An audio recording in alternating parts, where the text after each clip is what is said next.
Assalamualaikum warahmatullahi wabarakatuh. Selamat datang kembali dan selamat datang juga untuk para subscriber baru di channel Kuliah Akuntansi, belajar seputar akuntansi dari YouTube. Bersama saya Sabirin MAK CPA.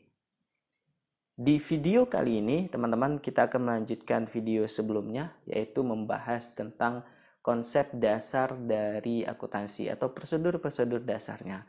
Nah, kali ini kita akan membahas beberapa definisi dari akun-akun yang ada dalam proses akuntansi. Kira-kira seperti apa penjelasannya? Mari kita simak bersama-sama.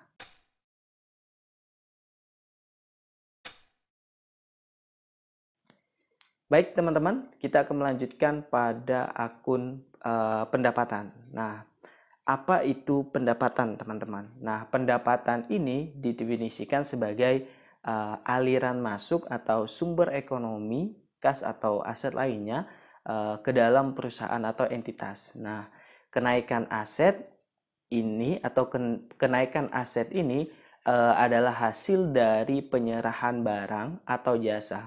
Boleh dikatakan hasil penjualan barang maupun hasil dari penjualan jasa yang adalah kegiatan utama perusahaan.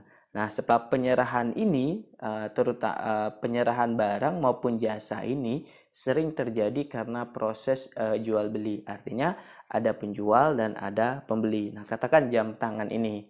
Nah, kapan sih toko atau pabrik atau perusahaan memperoleh tambahan atau dikatakan memperoleh pendapatan? Nah, ketika terjadi proses penyerahan barang kepada saya, yaitu kepada saya yang adalah konsumen akhir. Nah, ketika saya beli, perusahaan itu menjual. Nah, di situ adalah terjadi proses penyerahan barang yang disebut dengan jual belinya adalah akun biaya. Nah, biaya ini aliran keluar atau sumber daya ekonomi yang keluar, baik pengurangan kas maupun aset lainnya yang terjadi dalam sebuah perusahaan. Uh, Misalnya teman-teman, nah untuk memproduksi jam tangan ini tadi tentu ada biaya. Biaya apa? Misalnya biaya untuk overheadnya atau fixnya. Nah itu adalah kategori biaya.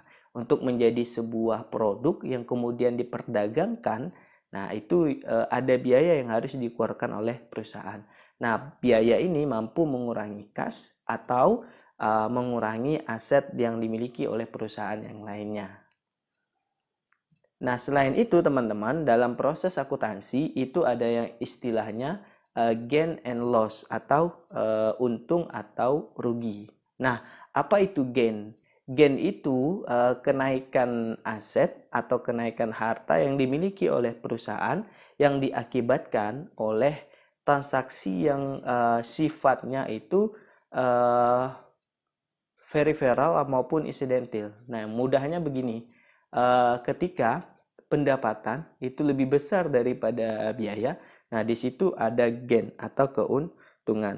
Nah, sementara rugi itu teman-teman atau loss itu didefinisikan sebagai penurunan aset yang timbul akibat transaksi yang sifatnya peripheral dan juga insidental. Nah, contohnya tadi ketika biaya yang dikeluarkan itu justru lebih besar dari pendapatan. Misalnya biaya untuk membuat sebuah jam tangan ini 5.000, sementara harga di pasarannya tidak sampai dengan 5.000, hanya 4.500. Nah, ada selisih di sini di mana biaya dengan sumber pendapatan jauh lebih tinggi. Nah, artinya ada loss sebesar Rp500 untuk satu jam tangan ini. Nah, lalu apa bedanya dengan laba atau comprehensive income? Nah, sementara laba itu teman-teman adalah jumlah net atau rupiah atau pendapatan bersih yang didapat oleh perusahaan setelah semua pendapatan tadi dikurangi dengan sebuah biaya. Nah, artinya ada pendapatan, ada di ada biaya-biaya yang harus dikeluarkan, misalnya biaya overhead, biaya gaji, biaya listrik, sewa ataupun yang lainnya, setelah dikurangi dengan pendapatan masih ada selisih. Nah, disinilah yang kita sebut dengan laba atau comprehensive income. Dalam istilah akuntansi juga kita mengenal dengan istilah akun. Ya tadi akun, ada akun pendapatan, ada akun biaya, ada akun kas, akun piutang, akun persediaan. Nah, sebenarnya apa sih akun itu? Nah, akun ini teman-teman adalah media yang digunakan untuk mengelompokkan transaksi yang sejenis ke dalam satu nama kelompok. Nah, akun ini teman-teman dalam proses akuntansi adalah alat. Alat apa? Alat untuk mencatat setiap transaksi yang berkaitan dengan aset atau harta si perusahaan, berkaitan dengan kewajiban atau hutang perusahaan, dan juga berkaitan dengan modal, pendapatan, serta biaya-biaya yang ada di perusahaan itu. Nah, tujuan dari pemakaian akun ini, teman-teman, adalah untuk mencatat data yang akan menjadi dasar penyusunan dari laporan keuangan. Nah, syarat akun itu, teman-teman, untuk menjadi sebuah akun, syaratnya harus ada nama perkiraan. Misalnya akun kas. Nah, itu adalah namanya. Kemudian dia ada di sebelah mana? Sisi kiri dia debit, sebelah kanan dia kredit. Nah, misalnya kas. Kas itu bertambah di sebelah mana? Kas kalau dia bertambah di sisi kiri atau debit. Kalau dia berkurang di sisi kanan atau kredit. Contohnya memperoleh PTA B, C memperoleh hutang senilai 50 juta, hutang bank. Nah, berarti apa yang bertambah di sini? Yang mempengaruhi pada akun kas di sisi debit bertambah dan juga akun hutang bertambah di sisi kredit. Nah, akun ini sendiri teman-teman dibagi menjadi dua. Ada akun real dan ada akun nominal. Akun real ini atau akun permanen kita kenalnya itu menguraikan elemen aktiva, hutang, modal, dan yang tidak ditutup di akhir periode. Sementara akun nominal atau akun sementara ini, akun-akun yang berupa elemen pendapatan dan biaya yang ditutup di akhir periode. Artinya, pendapatan-pendapatan itu tidak akan ikut pada laporan atau biaya-biaya itu tidak akan ikut pada laporan selanjutnya. Sementara akun real permanen ini kasnya, equity-nya, modalnya atau kewajibannya ketika kita next melaporkan di periode selanjutnya, angka-angka ini akan tetap ikut sebagai saldo awal. Nah, seperti itu teman-teman. Apa saja dia akun real? Nah, akun real ini ada kalau di sisi aktiva, dia ada aktiva lancar, ada aktiva tetap, dan ada aktiva tidak berwujud. Aktiva lancar itu biasanya masa periodenya itu satu periode akuntansi. Sementara aktiva tetap itu lebih dari satu periode akuntansi. Contohnya apa? Bangunan untuk aktiva tetap. Yang lancar kas, piutang, persediaan. Nah, sementara di sisi hutang itu juga bisa kita bagi menjadi utang lancar dan utang jangka panjang.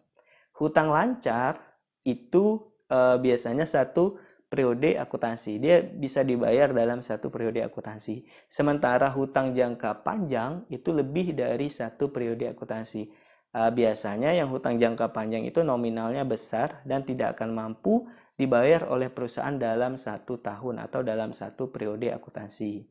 Selanjutnya ada akun modal. Nah, akun modal ini bisa dibagi menjadi dua. Ada modal pemilik, modal disetor, kemudian ada juga laba ditahan. Nah, laba ditahan artinya laba tahun ini yang tidak dibagikan dan dia menjadi laba ditahan untuk periode selanjutnya. Misalnya gini, di tahun 2020 perusahaan PT ABC itu memperoleh laba sebesar 5 miliar. Dan laba ini tidak dibagikan kepada para pemilik. Nah, ketika laporan tahun 2021, maka laba 5 miliar ini akan dicatat kembali ke periode 2021 dan akan menjadi laba ditahan untuk tahun 2021. Sementara apa sih jenis-jenis dari akun nominal tadi atau yang kita kenal dengan istilah akun sementara yang tidak dilaporkan pada periode selanjutnya. Dari sisi pendapatan, teman-teman itu bisa diklasifikasikan menjadi pendapatan operasional dan pendapatan lain-lain. Pendapatan operasional itu apa? Nah, pendapatan operasional itu murni yang diperoleh dari hasil usaha. Sementara pendapatan lain-lain itu diperoleh tidak dari hasil usaha. Contohnya apa? Pendapatan bunga, denda, atau yang lainnya. Yang kedua, di akun nominal ada biaya. Nah, biaya itu teman-teman diklasifikasikan lagi menjadi dua. Ada biaya operasional dan ada juga biaya lain-lain. Kembali, biaya operasional itu adalah biaya yang benar-benar dikeluarkan oleh perusahaan untuk aktivitas utamanya. Ada juga biaya lain-lain, biaya yang dikeluarkan yang tidak serta-merta terkait dengan aktivitas utama perusahaan. Misalnya apa? Jasa keamanan, biaya kebersihan. Nah, seperti itu, teman-teman. Demikian teman-teman penjelasan saya mengenai prosedur-prosedur akuntansi. Jangan lupa like, komen, dan subscribe, serta share agar yang lain bisa tahu. Sampai bertemu di video-video saya selanjutnya. Terima kasih banyak.